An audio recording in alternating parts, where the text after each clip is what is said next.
আসসালামু আলাইকুম, সবাইকে জানাচ্ছি আমার চ্যানেলে স্বাগতম। তো আজকে আমি আপনাদের জন্য ভিন্ন রকম একটা রেসিপি নিয়ে হাজির হয়ে গেলাম। তো আপনারা কম বেশি সবাই চিকেন পাকোড়া, নুডলস পাকোড়া আর আলুর পাকোড়া সবাই খেয়েছেন, কিন্তু এই তিনটা মিক্স করে আজকে আমি একটা পাকোড়া তৈরি করব, যেটা খেতে খুবই মজা।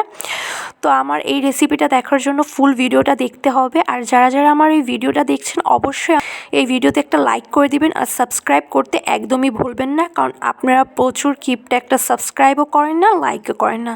তো প্লিজ সাবস্ক্রাইব করে দিবেন। তো চলুন ভিডিওটা শুরু করা যাক। এখানে আমি 1 কাপের মতন হাড় ছাড়া চিকেন নিয়েছি, 1 কাপের মতন নিয়েছি এখানে আলু কুচি নিয়েছি, আর 2 কাপের মতন এখানে আমি কোকোলা নুডলস নিয়েছি। নুডলসটা আমি হালকা সিদ্ধ করে নিয়েছি, বেশি একদম সিদ্ধ করিনি।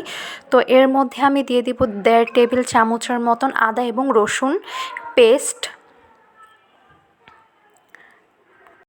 1.5 টেবিল চামচ মরিচের গুঁড়ো, 1.5 টেবিল চামচ হলুদের গুঁড়ো, আর দিয়ে দিব হচ্ছে রেডিমেড ম্যাগি মশলা 1.5 টেবিল চামচের মতন, আর দিয়ে দিব হচ্ছে স্বাদ অনুযায়ী লবণ। এগুলো দেওয়ার পর আমি এটাকে আগে ভালো করে মিক্স করে নেব। মিক্স করার পর এটা আমি 1 মিনিটের মতন রেখে দেব।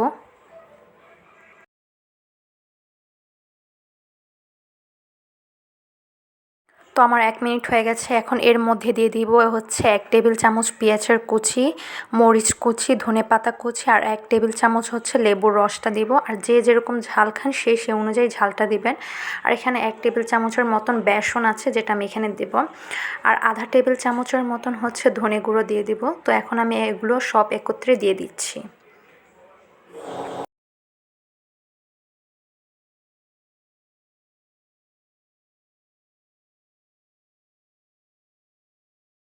তো এর মধ্যে আমি 1 টেবিল চামচের মতন পানি দিয়ে নিব, যাতে করে এটা ভাজার সময় একদম খুলে না যায়।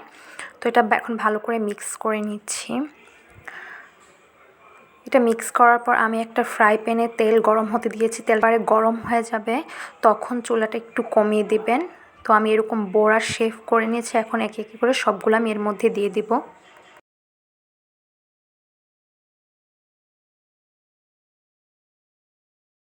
তো আমার এক সাইড হয়ে গেছে, তো এখন আমি অন্য সাইড উল্টে দেব।